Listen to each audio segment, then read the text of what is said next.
They sold the cello. Not just any cello, the one that had been carefully passed down, documented, protected, meant for a child who had finally found something that made her feel seen. They sold it for $87,000 and used every cent to build a pool for someone else's children. When Eleanor Hale found out, she didn't cry. She smiled, and that was the moment everything began to unravel. Clara Bennett knew something was wrong before she could name it. It was in the air. Not just the faint chemical sting of fresh paint or the dry bite of sawdust drifting through the hallway, but something sharper, something quieter. The kind of wrong that didn't announce itself, the kind that waited for you to notice. Beside her, Mia hopped out of the car with her usual careful energy, clutching her music binder against her chest like it mattered more than anything else she owned. "Do you think she'll be in the music room?" Mia asked, tightening her ponytail as they walked up the stone path. Clara forced a small smile. "Not today. She's settling in, remember?" Mia nodded, but her steps didn't slow. Hope had a way of ignoring facts when it wanted to. Clara unlocked the front door. The moment it opened, the smell hit stronger. Paint, dust, something expensive trying to pretend it was subtle. Somewhere deeper in the house, a power tool whined briefly, then stopped, like it had been caught doing something it shouldn't. Mia's eyes lit up. "Are they fixing something?" Clara didn't answer right away, because this didn't feel like fixing. This felt like replacing. Some betrayals don't arrive as words. They arrive as changes, small, physical, undeniable. A moved chair, a missing object, a room that no longer belongs to you. They stepped inside. The hallway runner had been rolled up halfway and covered with plastic sheeting. Boxes lined the wall, labeled in handwriting Clara recognized but didn't trust. Blue painter's tape marked off door frames like quiet warnings. "Don't touch, don't ask." Mia tiptoed past it all, like she was walking through a museum instead of a home she had visited her entire life. "Mom!" Clara called out. No answer. That wasn't unusual. Silence, in this house, was often a choice. Mia drifted toward the back of the house, drawn by something Clara hadn't noticed yet. Whoa! Clara followed and stopped.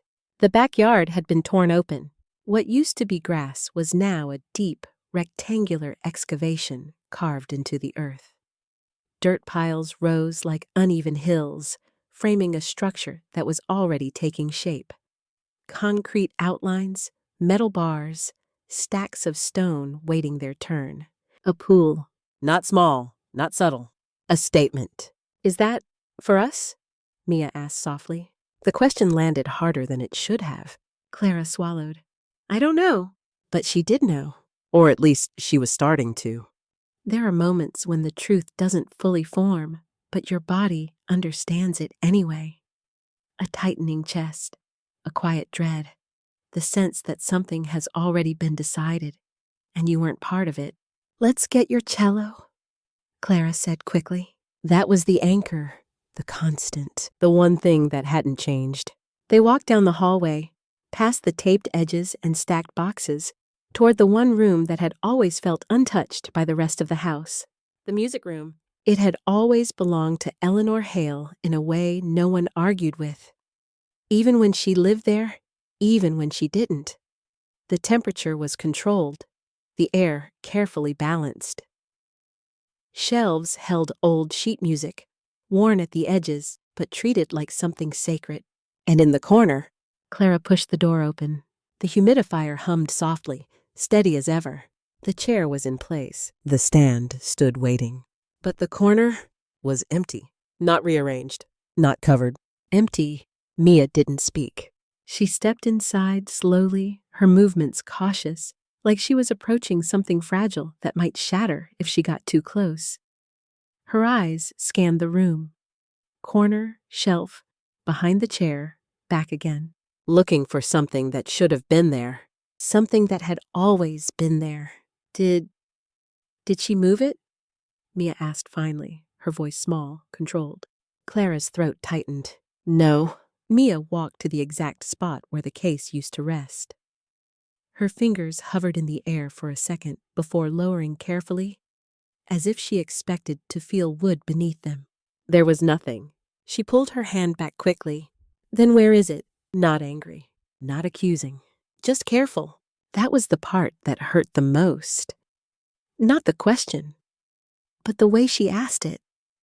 Like she was already preparing for the answer to be something she had to accept quietly. Clara didn't respond, because suddenly the smell of paint made sense. The boxes, the silence, the backyard, all of it connected. She turned toward the door. Mia, she said gently, forcing her voice to stay steady.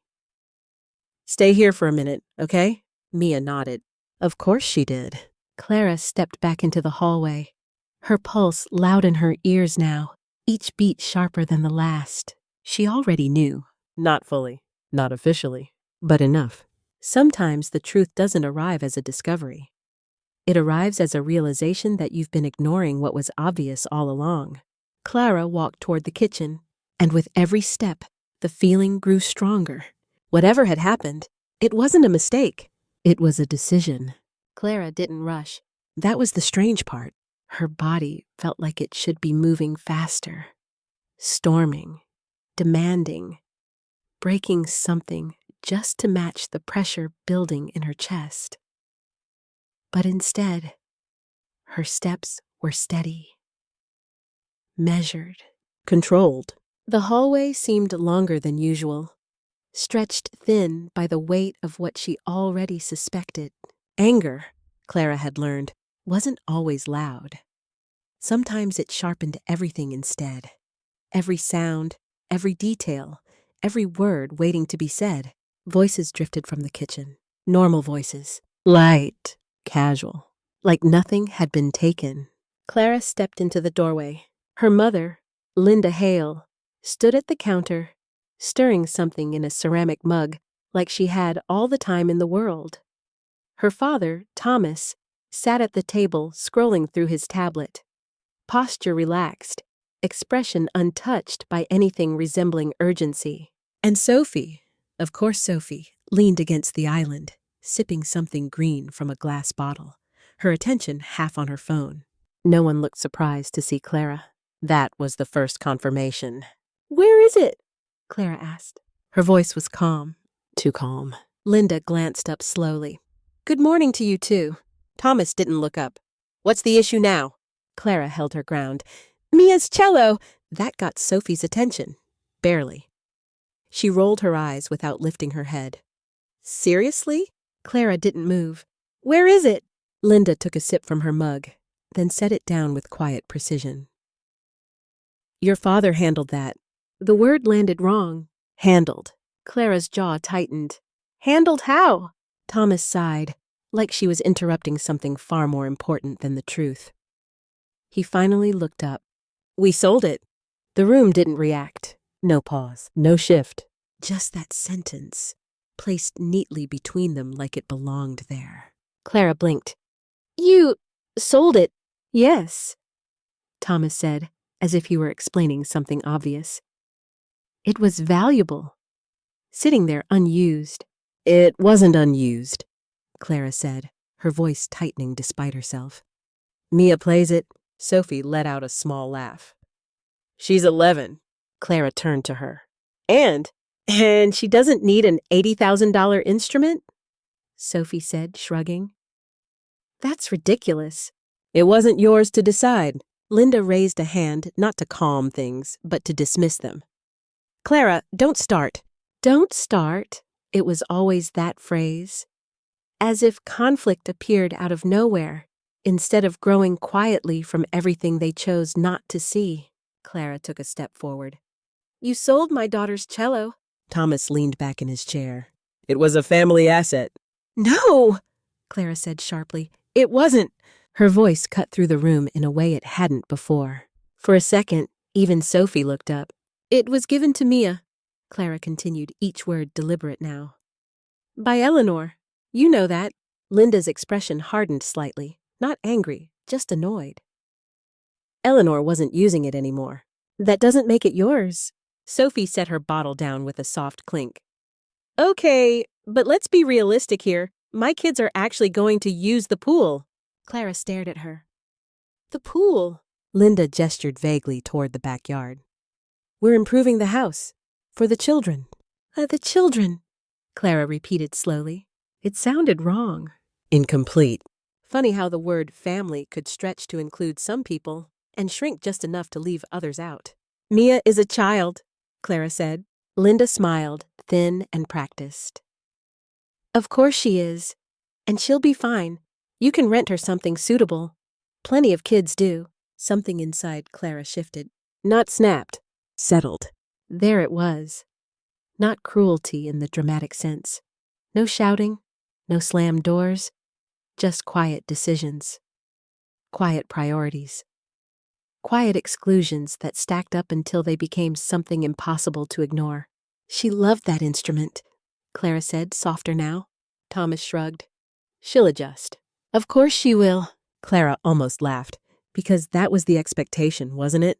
That Mia would adjust. That she would shrink, reshape, make herself easier to accommodate.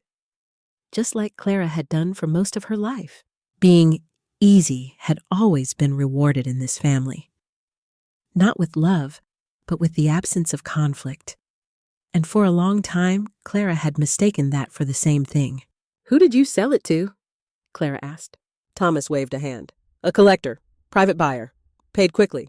How much? A pause. Not hesitation, just calculation. 87,000. The number hung in the air. Heavy. Final. And suddenly, the smell of paint, the excavation outside, the boxes, it all locked into place with a clarity that made Clara's stomach turn. You used it, she said. Linda didn't deny it. We invested it. In the pool. For the family, Linda corrected. Clara let out a breath that didn't feel like relief. Behind her, she could almost feel Mia standing in that empty room, waiting for an explanation that would make sense. There wasn't one. Did it ever occur to you, Clara said slowly, to ask her? Sophie snorted. Ask a child? Clara turned toward her fully now. Yes, because it was hers. No, Thomas said firmly. It was under this roof. There it was again. Ownership redefined. In this house, things didn't belong to people. They belonged to proximity, to control, to whoever felt entitled enough to claim them. Clara's hands curled slightly at her sides. You're not telling Eleanor, Linda said suddenly. The shift was subtle, but immediate. Clara looked at her. Excuse me? She doesn't need stress right now, Linda continued, her tone clipped. She's settling in. Let her have peace. Clara stared at her. Peace or silence? Truth in this family had always been treated like a threat. Not because it was wrong, but because it was inconvenient. You mean you don't want her to know? Clara said. Thomas's expression darkened. Don't make this bigger than it is. Clara let out a quiet, humorless breath. It's already bigger than you think. No one responded, because they didn't see it. Or worse, they did and didn't care. Clara turned without another word. There was nothing left to say here. Not yet. As she walked back down the hallway, the house felt different now. Not unfamiliar, just honest. The taped edges, the covered floors, the empty room, all of it finally aligned with what had always been there underneath. She stepped back into the music room. Mia was still standing in the corner. Waiting? Clara knelt in front of her, gently taking her hands. We're going home, she said. Mia nodded immediately. No questions. No protest. Just acceptance. And somehow, that hurt more than anything else in the house. The apartment was too quiet that night. Not the peaceful kind of quiet, the earned kind that comes after a long day or a resolved argument. This was different. This was the kind that settled into corners and stayed there, heavy and unmoving. Clara stood in the doorway of the small living room, arms crossed lightly, watching Mia. Her daughter sat on a straight-backed chair, shoulders squared, chin slightly lifted in the way she had been taught. The borrowed cello rested against her shoulder. Lighter, duller, unfamiliar. Even from across the room Clara could hear it. The sound was thin, not broken, just empty. Mia drew the bow slowly across the strings. The note came out flat, lacking the warmth that used to fill the room, the kind that made even silence feel full afterward. She paused, adjusted her fingers, tried again. Children don't always protest when something is taken from them. Sometimes they compensate. They try harder, as if effort alone could replace what was lost. Clara leaned against the wall, pretending she wasn't watching too closely. Mia didn't complain. Not once. She didn't say it sounded wrong, didn't say it felt wrong. She just kept playing, correcting, repeating, each attempt more careful than the last. Like precision could fix something that wasn't hers to fix. After a few minutes, Mia stopped. She lowered the bow gently and rested it across her lap. "I can still practice," she said, her voice soft but steady. "It's just different." Clara nodded. "I know." Mia looked down at her hands. "They probably thought it made sense," she added after a moment. "The old one was really expensive." Clara's chest tightened. "Mia, it's okay," Mia said quickly, almost too quickly. Maybe it wasn't really mine yet." The words hung in the air. Careful. Measured. Wrong. There it was. The shift. Not anger. Not sadness. Just a quiet rewriting of reality to make the loss easier to carry. Clara stepped forward slowly. "It was yours." Mia didn't look up. "Great-grandma didn't say that exactly. She didn't need to." Mia hesitated, then gave a small shrug. "Maybe I just thought it was." Clara felt something inside her go very still. This was how it happened. Not in one moment, but in small adjustments. A child learning to take up less space, learning to expect less so it hurts less when less is given. Mia picked the cello back up. "Can I try again?" Clara swallowed. "Of course." The bow touched the strings once more. The sound came out just as thin, but Mia kept going. Later that night, after Mia had gone to bed, Clara sat alone at the kitchen table. The apartment felt smaller than usual. Not physically, just insufficient. The walls were too close, the ceilings too low, the space too limited for something that had once filled an entire room with sound. Clara stared at her phone. The screen lit up with notifications, messages from the family group chat, photos, bright, filtered, deliberate. The backyard, the pool taking shape. Sophie's caption read, "Making memories already?" Clara let out a short breath. Memories, that was what they called it. Funny how easily something could be reframed when you weren't the one paying for it. She scrolled past another photo. Ben wearing oversized goggles, Olivia holding an inflatable flamingo twice her size, smiling, centered, celebrated. Clara locked her phone, set it face down. Silence returned. It wasn't just about the cello. That would have been easier, tangible, fixable.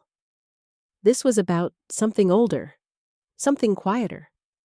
A pattern so familiar it almost felt normal, until you saw it reflected in your child. She leaned back in her chair, staring at the ceiling. For a long time, Clara had believed that if she stayed agreeable enough, flexible enough, things would balance out eventually. That fairness was something that arrived on its own. It didn't. It was chosen, or it wasn't. And in that house, it hadn't been. Mia shifted in her sleep down the hall. Clara got up quietly and walked to her room. The door was slightly open. Mia lay curled on her side, one arm tucked under her pillow, the other resting loosely against her chest. Her breathing was even, but her brow was faintly furrowed, like something unresolved had followed her into sleep. Clara stepped inside and sat gently on the edge of the bed. For a moment, she just watched her. There's a specific kind of fear that comes with being a parent, the realization that the world doesn't just happen to you anymore. It happens to them. And sometimes, it happens through people you once trusted. Mia stirred slightly, then settled again. Clara reached out and smoothed a strand of hair away from her face. "I'm sorry," she whispered, not loud enough to wake her, just enough to say it. Apologies were strange things. They didn't undo anything. But sometimes they marked the moment you stopped pretending nothing needed to be undone. Clara stayed there a little longer, then stood and stepped back into the hallway. The apartment felt different now, not just small. Temporary. Like something that was meant to hold them until something else changed.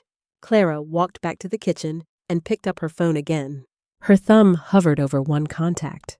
Eleanor. Her mother's voice echoed in her mind. Don't tell her. Clara stared at the name. Then slowly she exhaled. Silence protects the people who benefit from it, not the ones who are hurt by it. She didn't press call. Not yet. But for the first time, she knew she would. Clara didn't sleep much that night.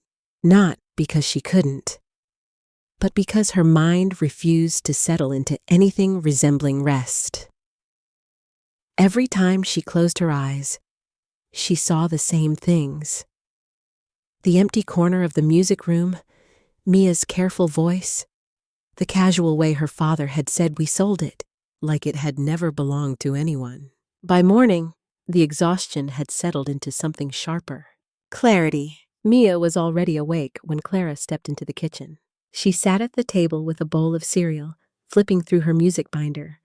Not really reading, just turning pages slowly, like the movement itself mattered. Morning, Clara said gently. Mia looked up and gave a small smile. Morning. There it was again. That carefulness, that quiet adjustment.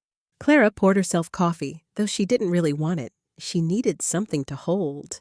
Do you have practice later? She asked. Mia nodded. Yeah. Mrs. Keller said I can use one of the school cellos for now. For now. Mia didn't react to the words. She just nodded again and looked back down at her binder. Temporary solutions have a way of becoming permanent when no one fights for something better. Clara sat across from her. Mia, she said after a moment, do you want to visit Great-Grandma today? Mia's hands paused on the page. Can we? She asked quietly. Yes. Mia hesitated, then nodded. Okay. She didn't ask why. She didn't ask what Clara was planning. She just accepted it. Trust, Clara realized, didn't always come from certainty. Sometimes it came from children believing the adults in their lives would eventually do the right thing, even if it took a while. The drive was quiet, not tense, not uncomfortable, just unspoken. The kind of silence where both people are thinking, but neither is ready to say it out loud. Mia stared out the window, her reflection faint in the glass. Clara watched her for a moment, then looked back at the road. She tightened her grip on the steering wheel slightly. There are decisions that feel dramatic when you imagine them, but when the moment comes, they're strangely simple. Not easy, just inevitable. By the time they pulled into the assisted living community, Clara's mind had stopped arguing with itself. She had already chosen. The building was bright. Too bright, almost. Clean lines, polished floors, the faint scent of lemon, and something floral that tried a little too hard to feel comforting. Mia stepped closer to Clara as they walked inside, not out of fear, just instinct. A receptionist looked up and smiled. Who are you here to see? Eleanor Hale, Clara said. The woman's expression softened. She's in the lounge. She's been expecting you. Of course she had. Clara exchanged a brief glance with Mia. Then they walked down the hall. Eleanor sat in a high-backed chair near the window, a book open in her lap, glasses resting low on her nose. Sunlight filtered in around her, catching the silver in her hair and outlining her in something that felt steadier than the rest of the building. She looked up the moment they approached. Sit, she said, not unkindly. Just directly. Clara sat. Mia hovered for a second before Eleanor reached out and touched her hand lightly. Hello, darling, she said softer now. Hi, Mia replied. Eleanor studied her for a moment longer than usual. Then she looked back at Clara. Your face is doing that thing, she said. Clara exhaled. They sold it. No build-up. No softening. Just the truth. Eleanor didn't react immediately. She closed her book carefully, marking the page with a finger before setting it aside. Tell me, she said, and Clara did. She kept it simple. The empty room, the conversation, the number. The pool. The words her parents had used, family asset, she'll be fine, don't tell Eleanor. She didn't dramatize it. She didn't need to. When she finished, the silence between them wasn't uncomfortable. It was deliberate. Eleanor leaned back slightly, her fingers resting together in her lap. "And Mia?" she asked. Clara glanced at her daughter. She thought maybe it wasn't really hers. Mia looked down at her hands again. Eleanor's expression changed. Not into anger. Not exactly. Something colder. More precise. "She thought it was her fault," Eleanor said quietly. Clara nodded. Eleanor exhaled once, sharp, controlled.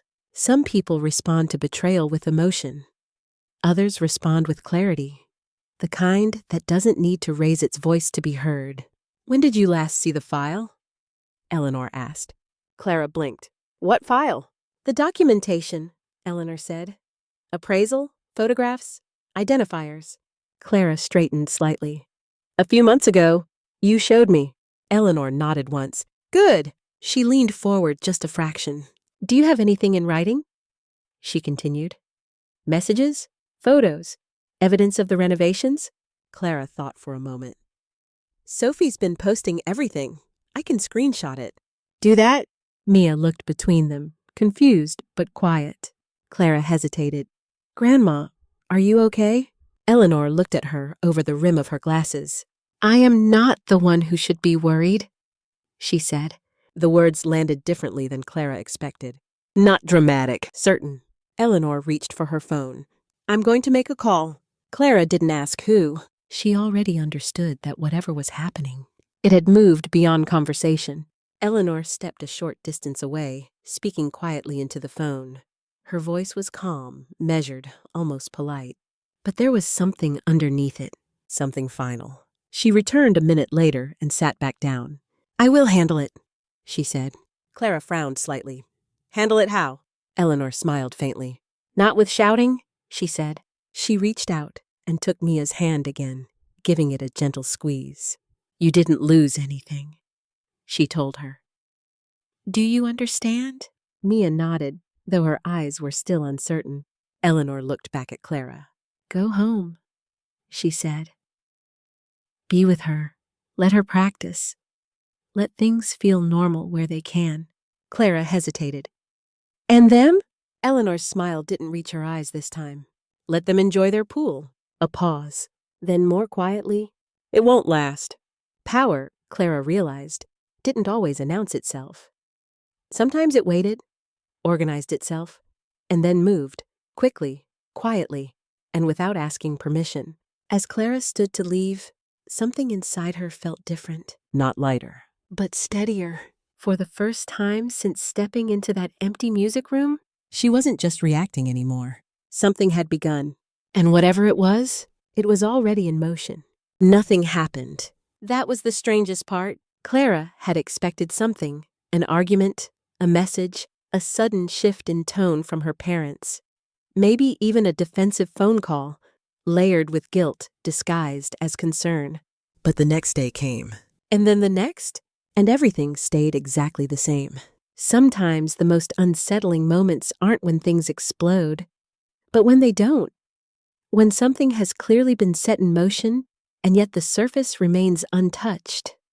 Mia continued her routine. School, practice, dinner, sleep. She adapted the way children often do, not by understanding what happened, but by rearranging herself around it. Clara noticed the small changes. Mia spoke a little less at dinner, paused longer before answering questions, practiced longer than necessary, as if time itself could make the borrowed cello sound right. It never did. The tone remained thin, almost hesitant, like the instrument didn't trust the room it was in. Again, Mia whispered to herself one afternoon, adjusting her fingers. She drew the bow across the strings. The note came out slightly better. Not full, but closer. Clara stood in the hallway listening. Effort has limits. And one of the hardest things to watch is someone trying to fix something that was never their responsibility to fix. Mia stopped suddenly. "Mom?" Clara stepped in. "Yeah?" Mia hesitated. "Do you think it's okay if I still try for the audition?" Clara blinked. Of course it is. Mia nodded slowly. Even with this one? Clara crossed the room and knelt beside her. Especially with this one, she said. Mia studied her face for a second, like she was checking if that answer was real. Then she nodded. Okay. She lifted the cello again and started over. Meanwhile, Clara's phone kept lighting up. Photos, updates, captions. The pool was nearly finished. Crystal blue water filled the frame in one image, reflecting sunlight like something straight out of a magazine.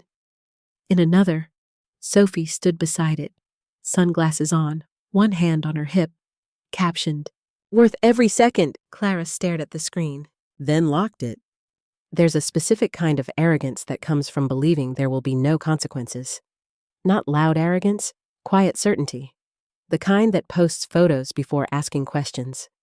Days passed, then weeks. Still nothing. No mention of the cello. No apology. No acknowledgement. Just normalcy. Manufactured. Maintained. Clara began to understand something then. This wasn't ignorance. It was confidence. They didn't think anything would happen. People don't always justify their actions because they believe they're right. Sometimes they justify them because they've never been forced to face being wrong. One evening, Clara sat at the kitchen table, her laptop open in front of her. Screenshots filled the screen. Sophie's posts. Timestamps. Photos of construction starting almost immediately after Eleanor moved out. Clara clicked through them slowly. Organizing. Saving. Labeling. Mia peeked around the corner. What are you doing? Just getting things together, Clara said. For what?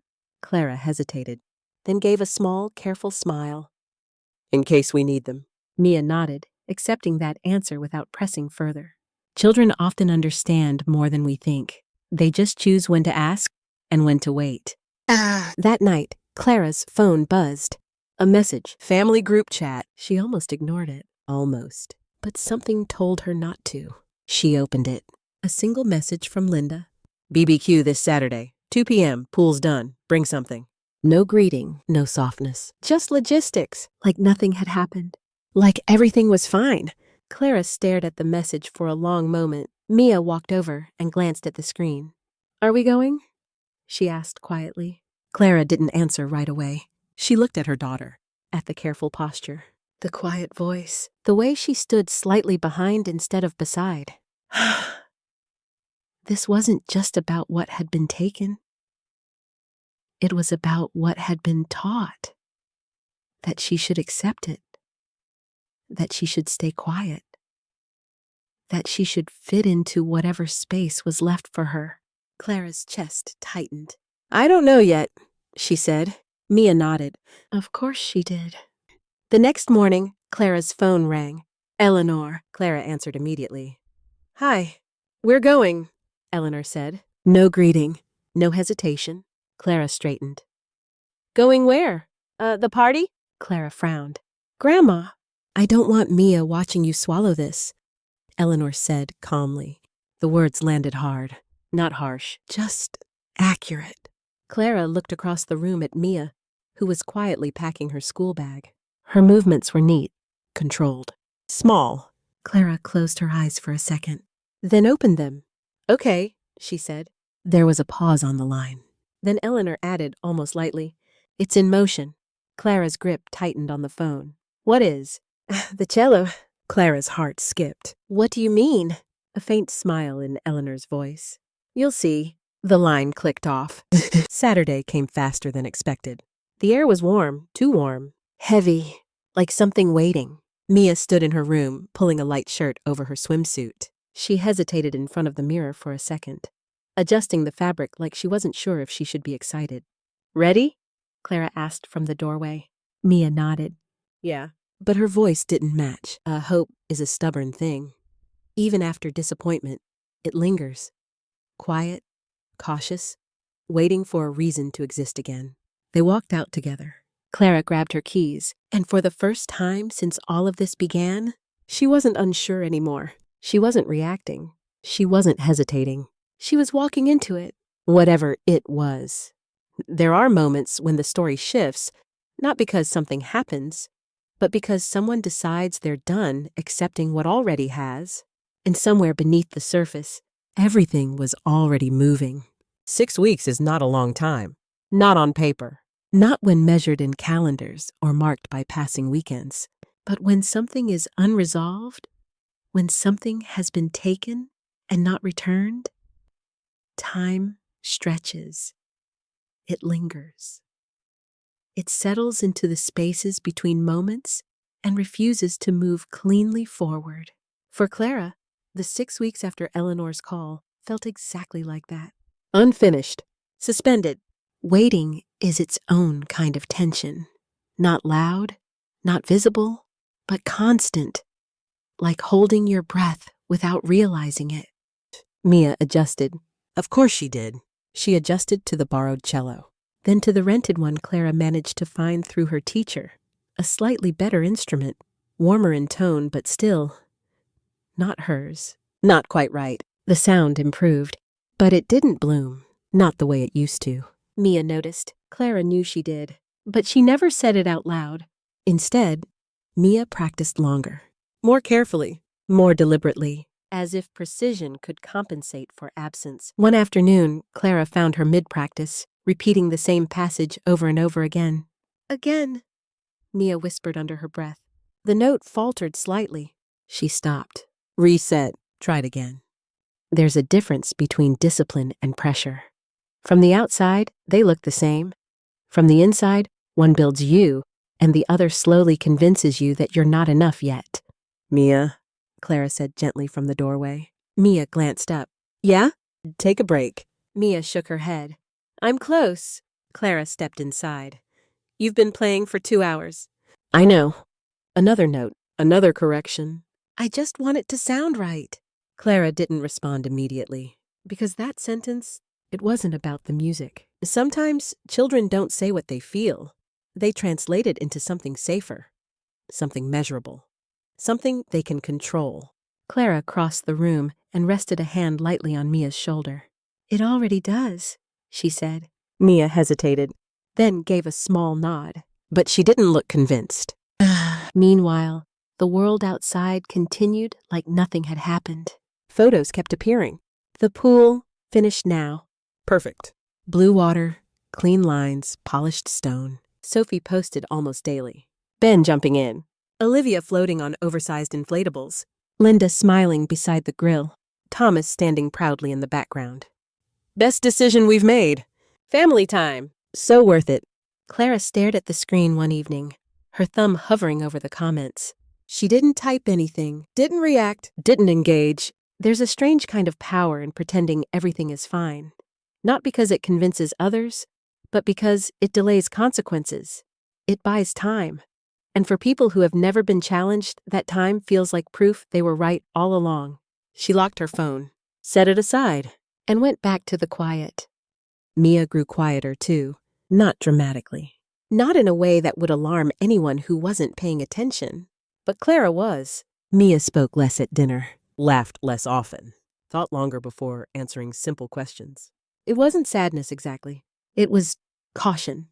When something important is taken from you, you don't always become louder. Sometimes you become more careful, like the world has rules you didn't understand before, and now you're trying not to break them again. One night, as Clara washed dishes, Mia leaned against the counter. Mom? Clara glanced over. Yeah? Mia hesitated. If I don't get into the orchestra, that's okay, right? Clara turned off the water. Why wouldn't you? Mia shrugged slightly. Just in case. Clara dried her hands slowly, then walked over and crouched in front of her. Mia, she said gently, you're allowed to want things. Mia blinked. I know, she said. But again, it sounded like something she was trying to believe, not something she knew. Confidence doesn't disappear all at once. It fades quietly, replaced by contingency plans and lowered expectations. The invitation to the pool party lingered, unanswered, unread in the group chat after that first glance. Clara avoided it at first. Then she didn't. Then she opened it again. Read it again. Saturday, 2 p.m. pool reveal. Bring something. As if this were normal. as if nothing had been taken to build it. There are invitations that aren't really invitations. They're assumptions, expectations disguised as inclusion. By the time Saturday arrived, the air felt heavier, the kind of heat that clung to skin and made everything feel slower, thicker, more deliberate. Mia stood by the door, adjusting the strap of her bag, her swimsuit hidden underneath her clothes.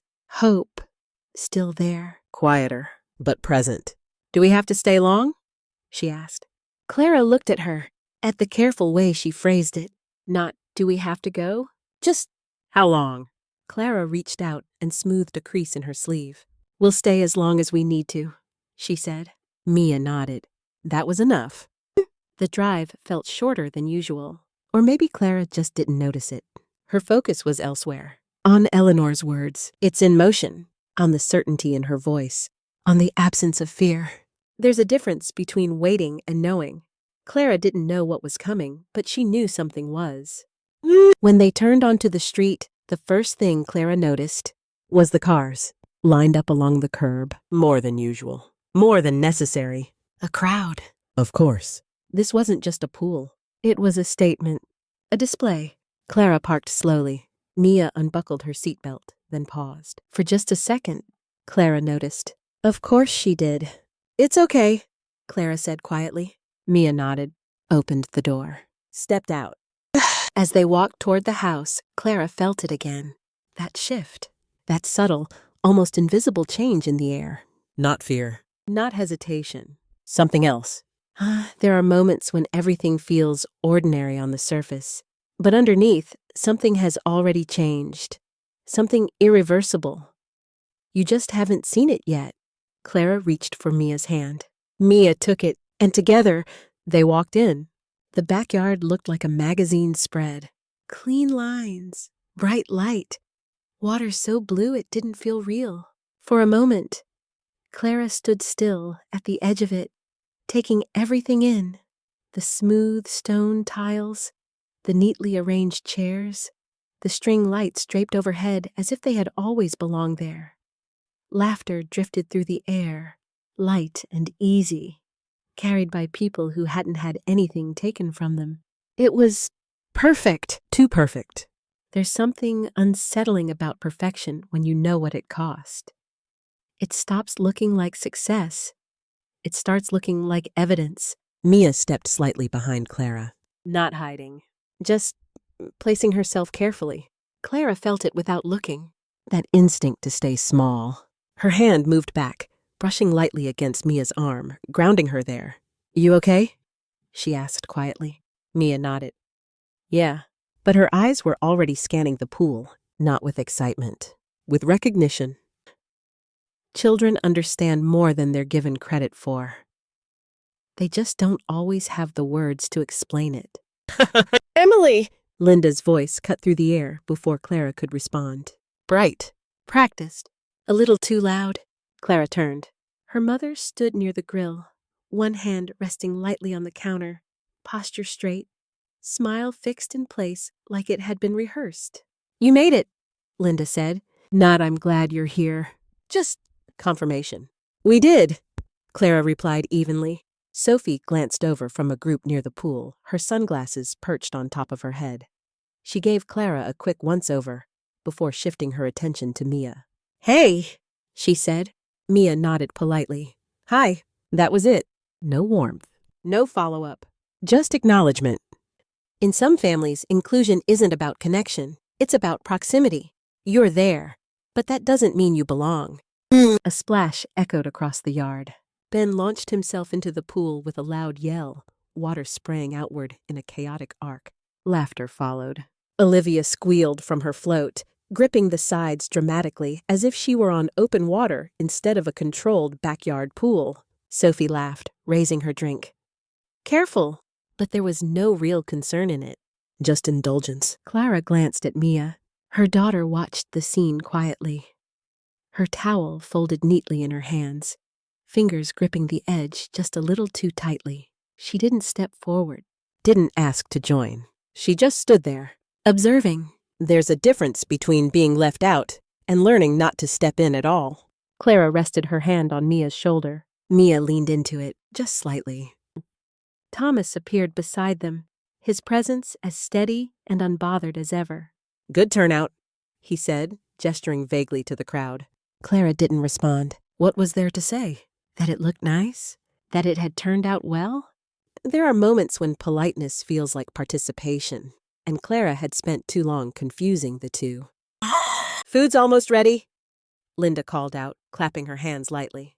The crowd shifted, attention moving toward her automatically. She smiled wider, stepping forward into the center of it all. And before we eat, she began, her voice carrying easily, we just want to say how happy we are to finally have a space like this. Somewhere the kids can really enjoy. Applause. Light. Automatic. Sophie raised her glass. To family. More applause. The word echoed strangely. Family. Clara felt Mia's shoulder tense slightly under her hand. Words don't always match reality. Sometimes they're used to cover it, to smooth over the parts that don't fit the story people want to tell. Clara looked around. At the smiling faces. At the pool. At the easy laughter. At the way everything seemed so settled. And for a brief second, she understood something clearly. This wasn't about convincing anyone. No one here knew. No one here was supposed to know. That's how these things survive. Not through denial, but through selective visibility. What people don't see, they don't question. Mia shifted beside her. Mom? She whispered. Clara looked down. Yeah? Can I? Mia gestured vaguely toward the pool. The question hung there, careful, tentative. Clara hesitated, not because she didn't want Mia to go, but because of what it meant, letting her step into it, into something built from what was taken from her. Was that strength? Or something else? Clara met her eyes. Do you want to? Mia paused, then nodded. A small, uncertain movement. Clara exhaled slowly. Okay, she said. Mia stepped forward, carefully, like she was entering a space she wasn't entirely sure she was allowed to occupy. No one stopped her. No one noticed. Ben splashed again. Olivia laughed. The water moved around them all the same. And that was the hardest part. It didn't look wrong from the outside. It looked like a normal afternoon. Like nothing had been taken to make it possible. Clara stayed where she was, watching. Not just Mia. Everything. The way her mother moved through the crowd, hosting, smiling. The way Sophie leaned into conversations, effortless and centered. The way her father stood slightly apart, satisfied, untouched. For years, Clara had thought moments like this were proof of something. That things were fine, that everything balanced out in the end. But now she saw it differently. This wasn't balance. This was absence. The absence of accountability. The absence of consequence. Where's Eleanor? Someone asked suddenly from across the yard. The question cut through the noise, just enough to shift the air. Linda's smile tightened, just for a second. She's busy, she said quickly. Too quickly. Clara noticed. Of course she did. There it was. The one variable they couldn't control. The one presence that didn't fit neatly into the version of the story they were presenting. Clara's gaze moved toward the gate at the side of the yard. Closed. Still. Ordinary. And yet, something about it felt temporary. Like it wasn't meant to stay that way. Mia surfaced from the pool, brushing wet hair out of her face. For a moment, she looked almost like herself again. Lighter, freer. Then she glanced toward Clara. And something in her expression shifted. Not fully happy, not fully at ease, just aware. Clara gave her a small nod. Mia nodded back. The air grew quieter. Not in sound, but in feeling. A subtle shift, like something unseen had entered the space. Some moments don't announce themselves. They arrive quietly, and everything else adjusts around them before anyone understands why. And then, the gate clicked. The sound of the gate clicking wasn't loud. It didn't need to be. Something about it carried, cutting cleanly through the layered noise of laughter, splashing water, clinking glasses. Conversations didn't stop immediately, but they softened, like the air itself had shifted direction. Clara turned. She didn't rush, didn't react outwardly, but her attention locked onto the movement at the entrance, her body already recognizing what her mind hadn't fully processed yet. Eleanor Hale stepped through the gate.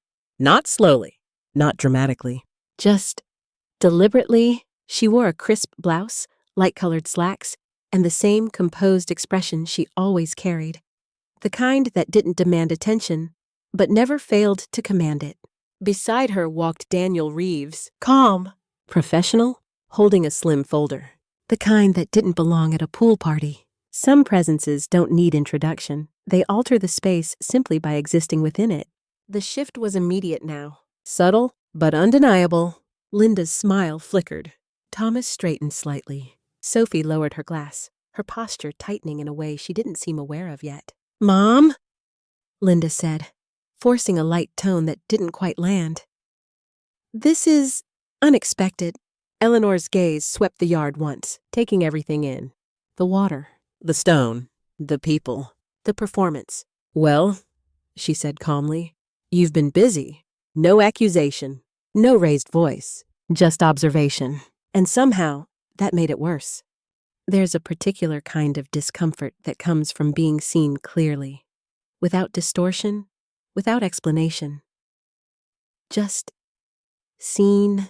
Clara felt Mia step closer beside her. Quietly, instinctively, Eleanor's eyes flicked toward them for a brief moment, softening just slightly, before returning to Linda and Thomas. "I heard you sold the cello," she said. The words landed like a stone dropped into still water.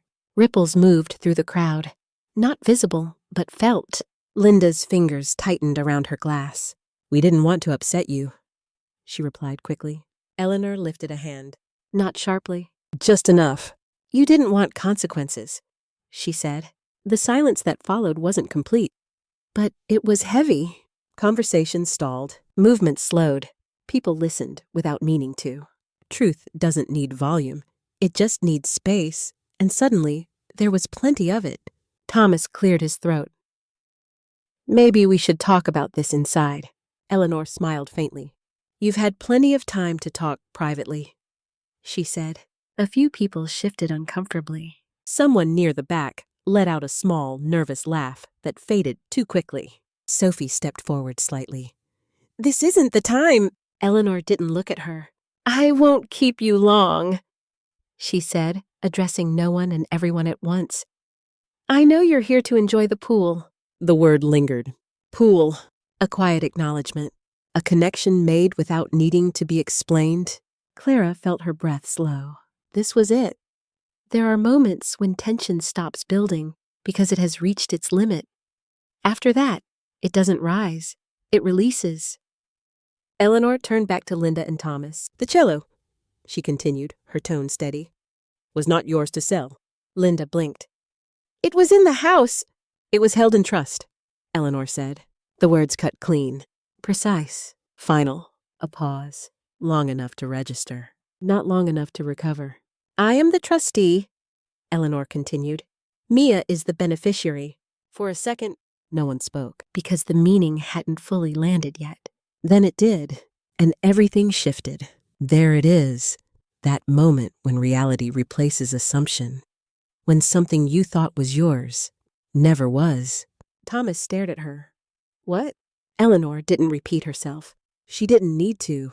Daniel stepped forward quietly, opening the folder with practiced ease. Eleanor continued, her voice calm.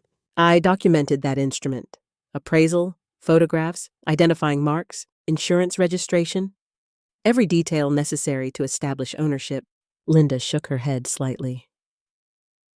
"We didn't know anything about that." Eleanor inclined her head. "Correct, you didn't." Sophie's voice cut in, sharper now. "So what? You're saying we can't—" "I'm saying," Eleanor interrupted gently, finally turning her gaze toward her, "that you sold something that did not belong to you." Silence again, heavier this time, denser. Because now there was no room left to reinterpret it. Clara felt Mia's hand find hers. Tight, cold. She squeezed it back. Some truths don't just expose what happened, they expose who people chose to be when they thought no one was watching. Thomas's voice dropped. Where is it? Eleanor's expression didn't change. Safe, she said. One word. Enough! Mia's breath caught softly beside Clara.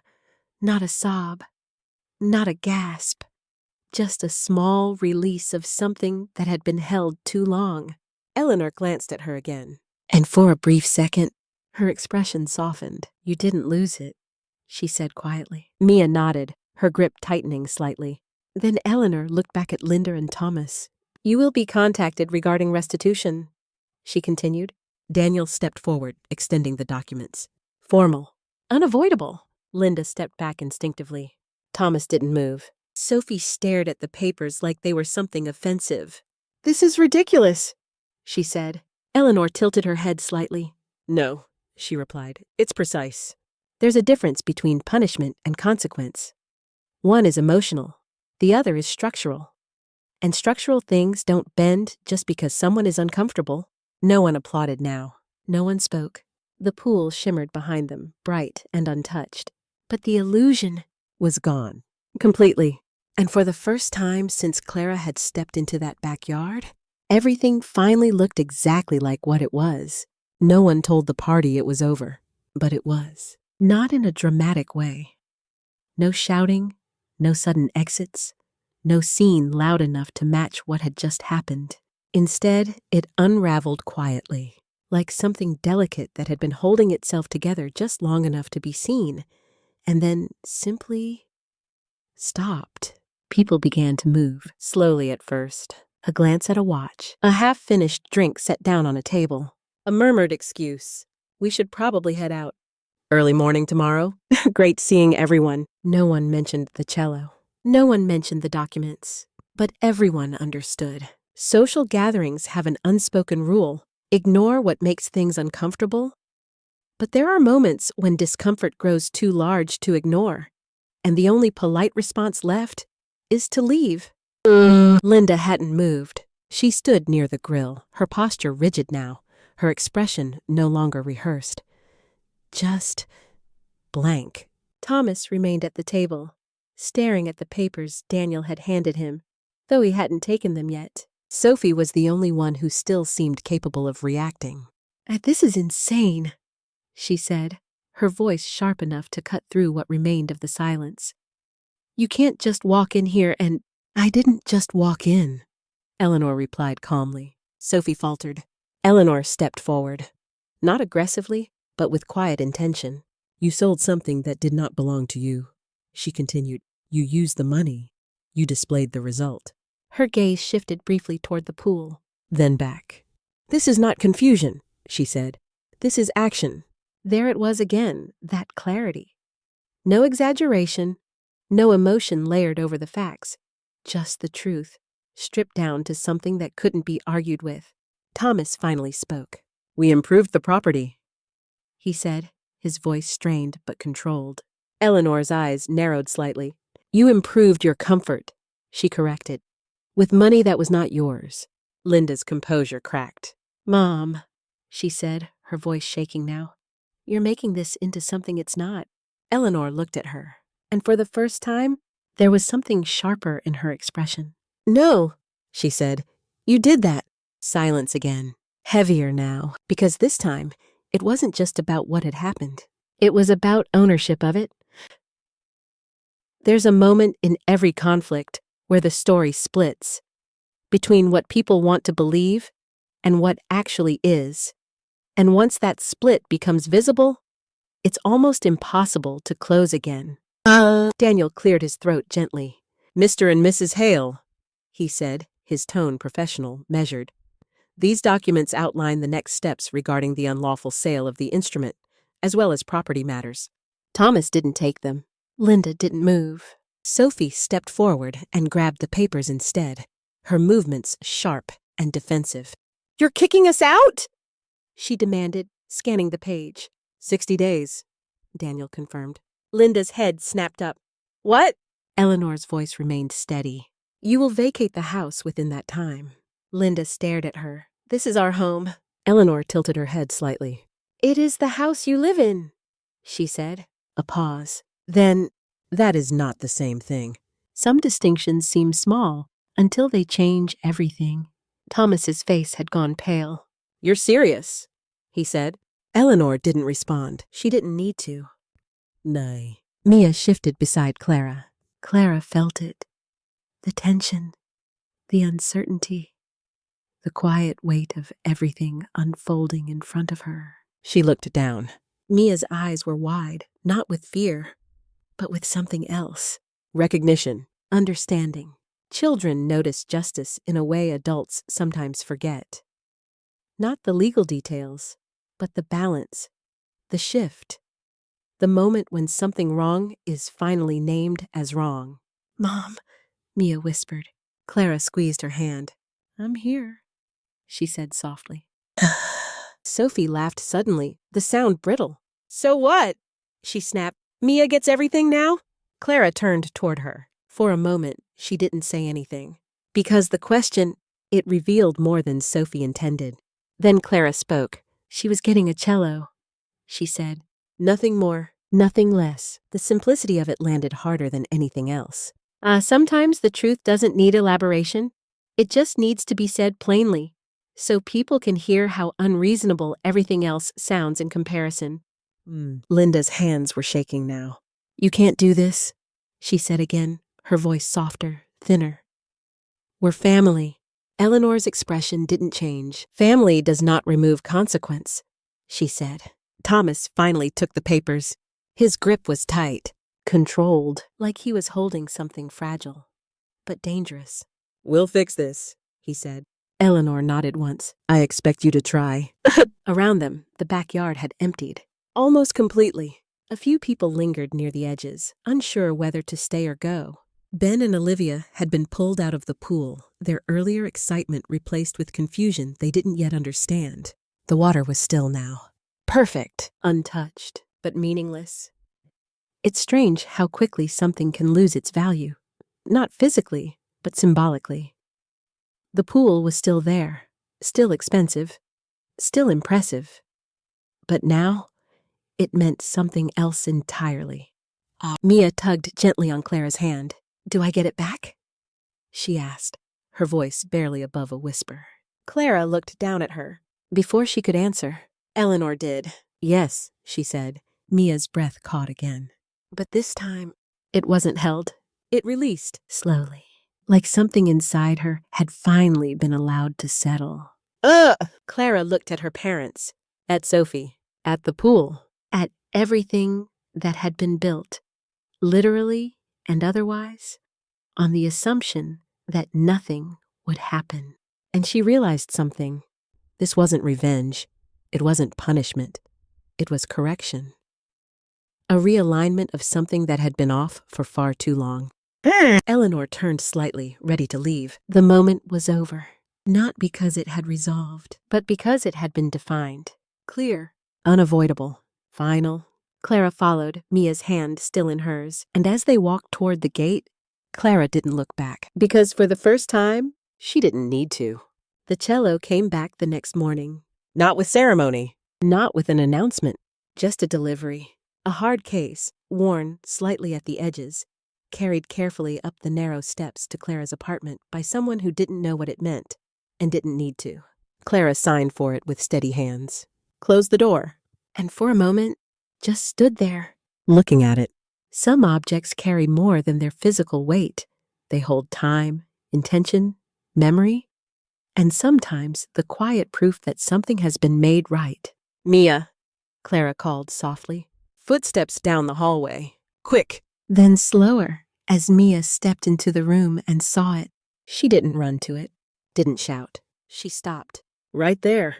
Like she needed to be sure it was real before getting closer. Is that? She asked, her voice barely above a whisper. Clara nodded. It's yours. Mia stepped forward carefully, kneeling beside the case. Her fingers hovered over the latches for a second before opening them, slowly, like she was afraid the moment might disappear if she moved too fast. The lid lifted. And there it was. The wood caught the light the same way it always had. Warm, deep, alive in a way the other instruments never were. Mia reached out, touched it. Just once, then again. Her fingers traced the curve of it, familiar, certain. I thought, She started, then stopped. Clara knelt beside her. I know. Mia didn't cry. Not immediately. She just leaned forward, wrapping her arms around the instrument carefully, protectively, like something that had been missing had finally returned to where it belonged. Relief doesn't always look like joy. Sometimes it looks like stillness, like something inside you has finally stopped bracing for impact. That afternoon, Eleanor came over, not as a guest, not as someone visiting, but as someone returning. She stepped into the apartment with the same quiet presence she always carried, her eyes moving briefly around the space before settling on Mia. Well, she said lightly, shall we see if it still remembers you? Mia smiled. A real one this time. Small but unmistakable. She lifted the cello into position, adjusted, breathed, then drew the bow across the strings. The sound filled the room. Rich, full, immediate. Clara felt it in her chest before she fully heard it. Eleanor closed her eyes for just a second, then nodded. Yes, she said, it remembers. Some things, when returned, don't need to be relearned. They were never truly gone, just waiting to be restored. The fallout came quickly after that. Not publicly, not loudly, but thoroughly. The buyer wanted his money back. Immediately. No interest in explanations, no patience for confusion. Contracts didn't care about intention, only ownership. Thomas and Linda tried. Calls, negotiations, delays, but the reality was simple. They didn't have $87,000 to return. Not anymore. It's easy to spend money when it doesn't feel like yours. Much harder to repay it when it suddenly does. The word repayment entered their lives like something invasive, persistent, unavoidable. And then there was the house. 60 days. At first, they treated it like a suggestion, then like a problem, then finally like a deadline. Linda tried to negotiate. Thomas tried to reason. Sophie tried to distance herself. I didn't know, she said at one point. Clara didn't respond, because it didn't matter. Responsibility has a way of shifting when consequences arrive. People who once stood confidently together begin to step back, just enough to avoid standing at the center when things collapse. They moved out in less than 60 days, not because they wanted to, but because they had to. The new place was smaller, quieter, without the performance, without the pool, without the illusion. Ben and Olivia adjusted quickly. Children always do. The water was gone. But they found other things to fill the space. Oh! Mia adjusted too, but differently. She didn't shrink anymore. It started small. At dinner one night, Clara reached for something at the same time Mia did. Sorry, Clara said automatically. Mia paused, then shook her head. No, it's okay. I was here first. Clara looked at her. Really looked. And saw it. That shift. Subtle, but undeniable. Confidence doesn't always arrive loudly. Sometimes it returns quietly. One moment at a time, in small decisions where someone chooses not to step back. Eleanor handled the rest the way she handled everything. Quietly. Completely. One evening, she sat at Clara's kitchen table and slid a folder across to her. Daniel finalized it, she said. Clara opened it. Documents. Structured. Clear. The house is in a trust now, Eleanor continued. I remain trustee. You are the beneficiary. Clara looked up. And Mia? She asked. Eleanor's expression softened slightly. Protected, she said. That was enough. Protection isn't always about keeping something safe in the moment. Sometimes it's about ensuring no one can take it again in the future. A week later, they moved, not back, forward. The house felt different, without the noise, without the tension, without the constant, quiet pressure to adjust. It felt honest. Mia carried her cello inside herself, set it down carefully, looked around, and for the first time, didn't hesitate. That evening, Eleanor sat in the living room while Mia practiced. No reminders to be quiet, no corrections layered with impatience, just presence. just attention. The music filled the house. Not controlled, not contained, allowed. There's a difference between space that exists and space that belongs to you. And once you feel that difference, you never forget it. Spring came, and with it, the audition. Mia stood outside the hall, her fingers resting lightly on the neck of the cello, her posture steady. Clara stood beside her. You ready? She asked. Mia nodded. Yes. No hesitation, no adjustment. Just certainty.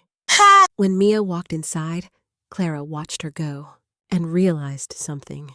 This wasn't just about getting the cello back. It never had been. It was about something deeper. The moment a child learns they don't have to accept less. The moment someone stands up, not loudly, not dramatically, but clearly, and changes the direction of everything that comes after. That night, Mia played again. In a house that finally knew who it belonged to. And this time, the music didn't just fill the room. It stayed.